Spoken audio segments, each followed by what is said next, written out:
మరిన్ని రాష్ట్ర వ్యాప్త వార్తలు సంక్షిప్తంగా వేగంగా. జగిత్యాల జిల్లా కొడిమ్యాలలోని నల్లగొండ లక్ష్మీ నరసింహస్వామి ఆలయాన్ని కేంద్ర మంత్రి బండి సంజయ్ కుమార్ దర్శించుకున్నారు. స్వామివారికి ప్రత్యేక పూజలు చేసి మొక్కులు చెల్లించుకున్నారు.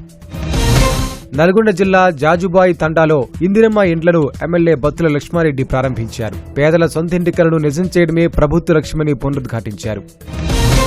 ఆదిలాబాద్ జిల్లాలో ఎస్సీ ఎస్టీ కమిషన్ చైర్మన్ బక్కి వెంకటయ్య పర్యటించారు. దళితులకు ప్రభుత్వం అందించే ప్రతి సంక్షేమ పథకం అందేలా చూడాలని అధికారులను ఆదేశించారు. భూపాలపల్లి జిల్లాలోని గణపురం రామప్ప చెరువులను మాజీ ఎమ్మెల్యే గండ్ర వెంకటరమణారెడ్డి సందర్శించారు. చెరువును పూర్తి స్థాయిలో నింపి సాగునీటి అవసరాలు తీర్చాలని కోరారు. యాదాద్రి భువనగిరి జిల్లా మోత్కూరు ప్రాథమిక ఆరోగ్య కేంద్రాన్ని జిల్లా కలెక్టర్ అనురాగ్ జయంతి ఆకస్మికంగా తనిఖీ చేశారు. ఆసుపత్రిలో సిబ్బంది పనితీరును అడిగి తెలుసుకున్నారు.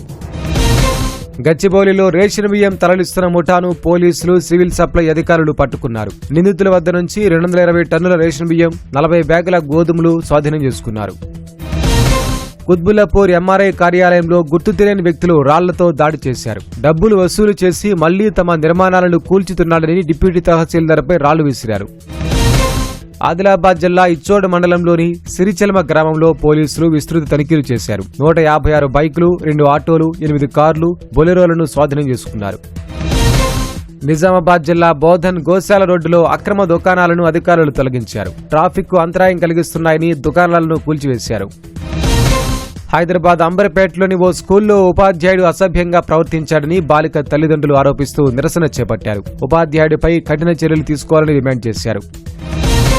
హైదరాబాద్ తోపుఖానలోని ఓ ఇంట్లో ఉన్న 2 గ్యాస్ సిలిండర్లు పేలి అగ్ని ప్రమాదం జరిగింది. ఘటనలో ఇంటిలోని సామగ్రి కొంతమేర దెబ్బతిన్నట్లు స్థానికులు తెలిపారు.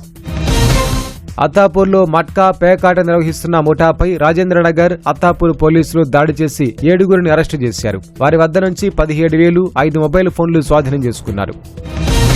సికింద్రాబాద్ ఉజ్జయిని మహంకాళి అమ్మవారి దేవాలయానికి హుండీలో 17,11,379 రూపాయల ఆదాయం లభించింది. అమ్మవారికి అమెరికన్, ఆస్ట్రేలియన్ డాలర్లు కానుకలుగా వచ్చాయి.